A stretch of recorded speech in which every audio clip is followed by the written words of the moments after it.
Nabwisos. Again.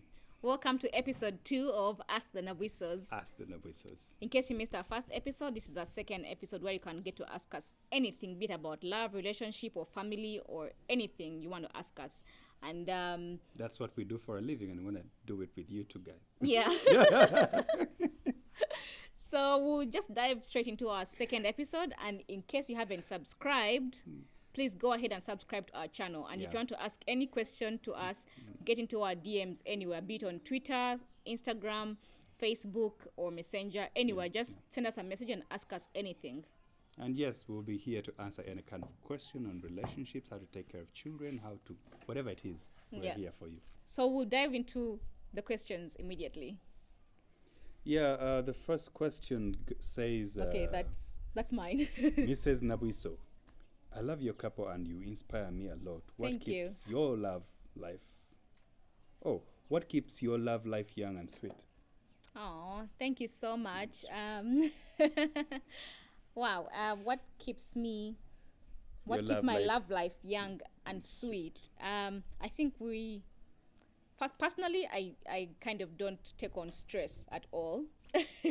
I try to manage my time well. And I keep telling every mother or wife out there, set a timetable in life. It will help you so much. It helps me a lot because I know by 7 is breakfast, by lunchtime it's 1 o'clock is a lunch break, and by 4 is snack time, by 5 homework is done, 8:30 bedtime or 9. That way I have time for myself, catch a movie or do something for myself. If you don't have a timetable in life, it's kind of going to be hard for you to manage your family, your love life, and kind of balance everything. So I think set up a timetable, whatever works in your advantage. If it's working like with your work and it rolls with your work or your home timetable as well, let kids go to bed early. Yeah. So you can have time for yourselves, time for yourself, and before they wake up, if you know they're going to wake up at 7, get up at 6, take your long bath. Do something with your face, do a facial, do something. Always find time for yourself. That's what I really do. And what keeps it sweet? We're very adventurous people. Yeah, we try so many things together, like different restaurants, different hangouts. Sometimes you find us hang out at night and you think we don't have any kids. Try anything, adventurous. Get out there. Don't lock yourself in a box of this is what married people do. Act like you're just dating for the first time. It's cute. It's nice. It's fun. Beautiful. Do all the crazy things you do when you're dating somebody in marriage. Like get out, do anything. Sometimes I go on Google and just do crazy Google stuff, and say what's happening like in Kampala. Dating. Any new restaurants around town, what's the new hangout spot for Thursday or Tuesday. Sometimes you're really tired and you're like, let's just get out, just the two of us, and do something crazy, like get spontaneous, do stuff. Do stuff like you're dating. Do you guys meet? We get this a lot. Where we met back on a film set, if you know the hostel back in the day, and kind of our paths crossed. Yeah. And we became friends. Then we became more than friends, and then here we are. Ask any question, really. I love your couple so much.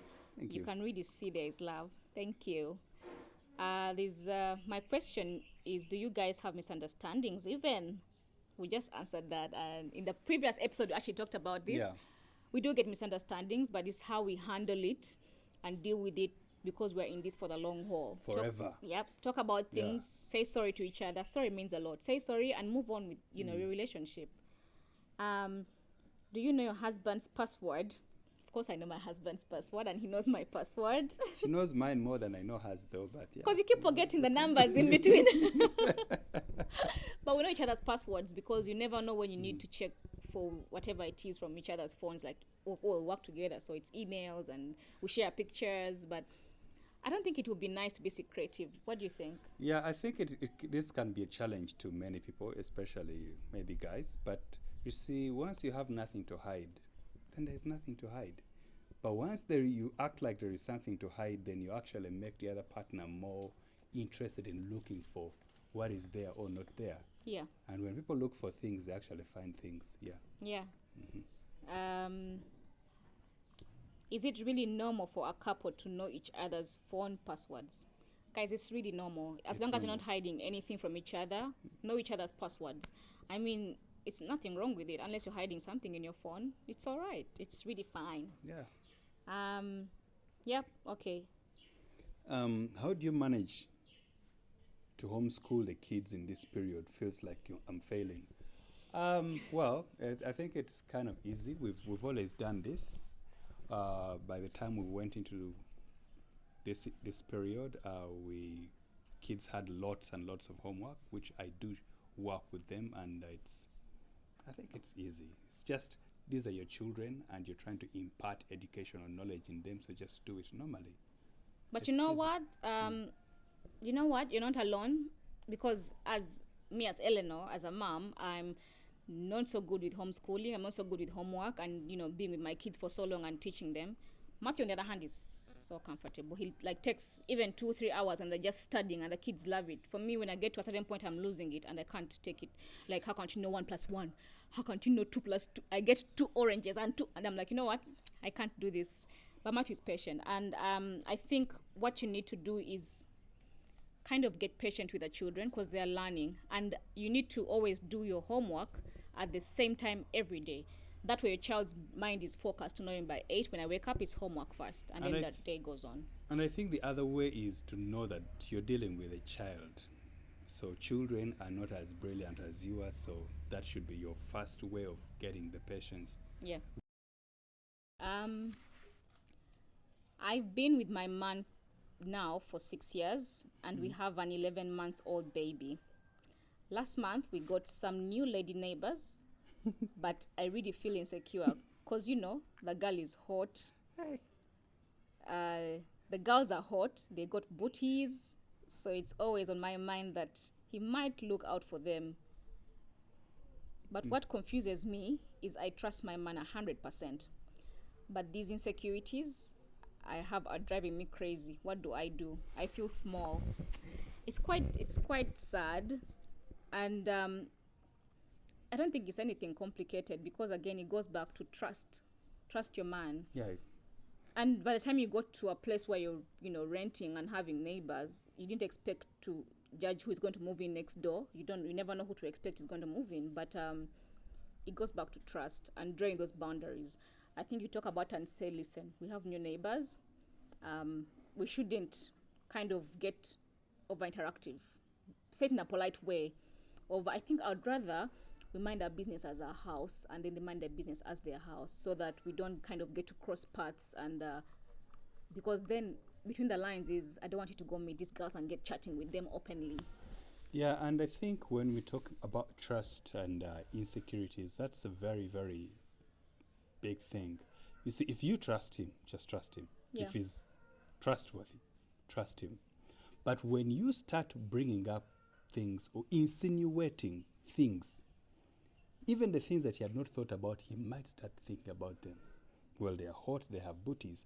You see, now, if you start insinuating, you might get his attention to actually start paying attention to these people's features. And that is where the problems begin. Yeah, because the mind creates, and the tongue creates. Yeah. So if let's say the weather is good and he didn't notice, and then I said, oh, the weather is good, then he will notice. Or if I said something like, oh, that girl looks very fine, then he will notice. But if he hadn't noticed and he wasn't even minding it at all, don't think about it or don't say it out, because then he'll go looking to check, people at the window and see who's there, how do they look. Just draw your boundaries and try to trust each other and just kick out insecurities, guys. I think it's the worst part of a relationship. And and if you are insecure, I think still, like she said, don't put it out. Because when you do, as a man, look, let me just think like a man. If my wife told me, but man, chick is hot. If I start thinking the same too, then I might actually have the courage to go and do something, because, after all, my wife also thinks she's hot. Acknowledges, so you wouldn't blame a man, that kind of crap, Yeah. Yeah. Don't bring it up. Yeah. And don't feel small about it. It's natural. It happens to people. They get insecurities. It's just how you're going to manage it. Talk about things. Draw your boundaries with your neighbors. And make sure that you don't kind of get to cross paths if you don't want to cross paths with them. But say it politely with your husband. Yeah. But and again, the way she says, what the tongue creates, the mind builds on. And when the mind does, Yeah. All right. How is marriage, madam? Marriage is great. Thank you for asking. It's good because, yeah, I think I found the perfect match unexpectedly, and I bless the Lord for it. Really, I always bless the Lord for it. So marriage is great. Yeah. And again, marriage is what you make it. So I'm having fun and it's fine. How do you deal with your insecurities?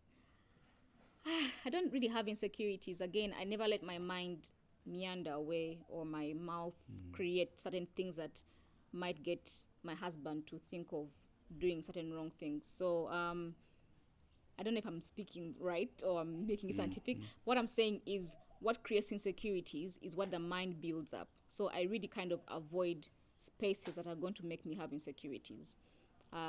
Say if you're insecure about maybe how you look or how your body is, try not to have your man exposed to places where you might, find him look better.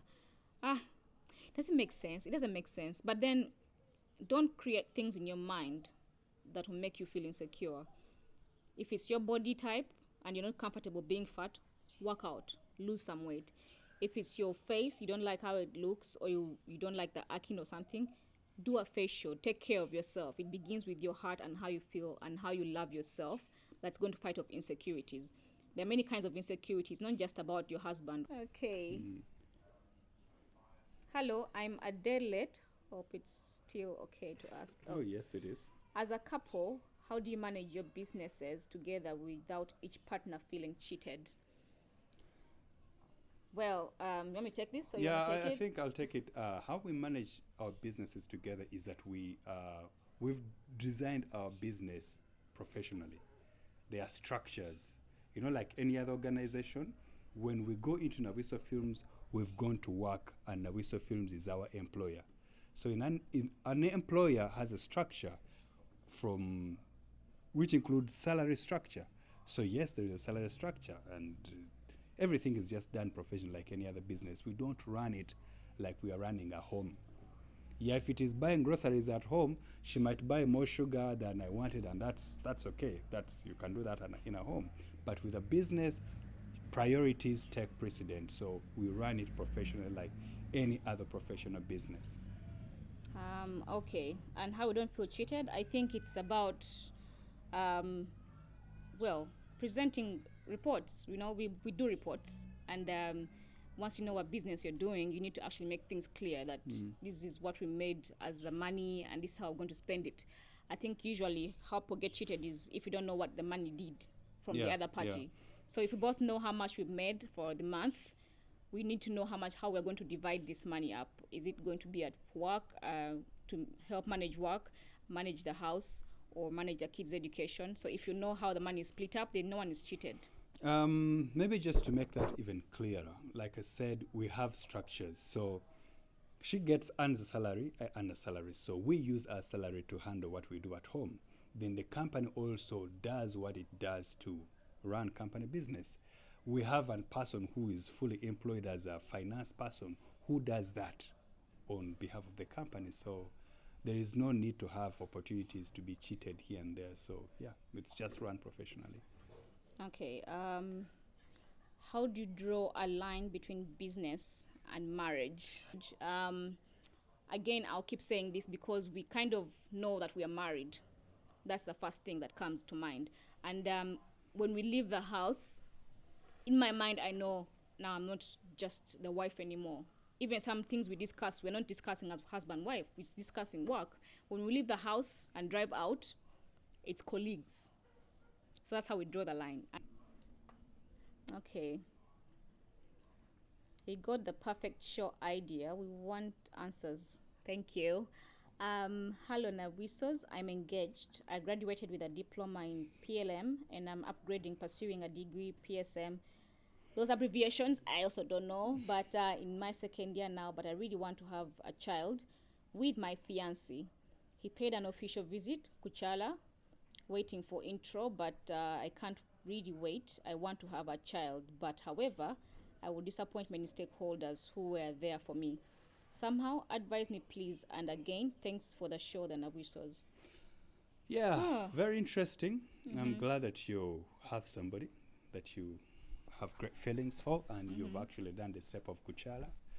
Honestly, as a man, I would strongly advise that you go through everything. It is okay. I mean, it's not a bad thing to have a child before marriage. It happens. I mean, I would like to talk to you as a sister out there. It is quite risky to get a child with a man before they marry you. It is quite risky. What if it gets change of mind? What do you become? A baby mama? Side baby mama. Yeah, it's this stuff actually happens. So if this man has plans of going all the way, please just, my sister, just be a little patient. From the Kuchala, do the Kwanjala, do the wedding. After the wedding, have your child with no pressure. But you see, once a baby comes in place right now, even the man's priorities are going to change. Should I spend money, think of Kwanjula and wedding, or do I think about bills for the hospital? Now, once the child has come into place, now again priorities can change. Now we need to start thinking of saving for the child's tuition, what and what. Do you see how the introduction and wedding money ends up going into savings of something else? People do this, and before you know it, 10 years, 15 years down the road, you live together. Yes, you have children, but you never got a wedding band. And at that point, honestly, it is no longer a priority. Yeah, because So- I also have, I think I have some friends who have gone through this kind of situation, and they always ask me, what should I do?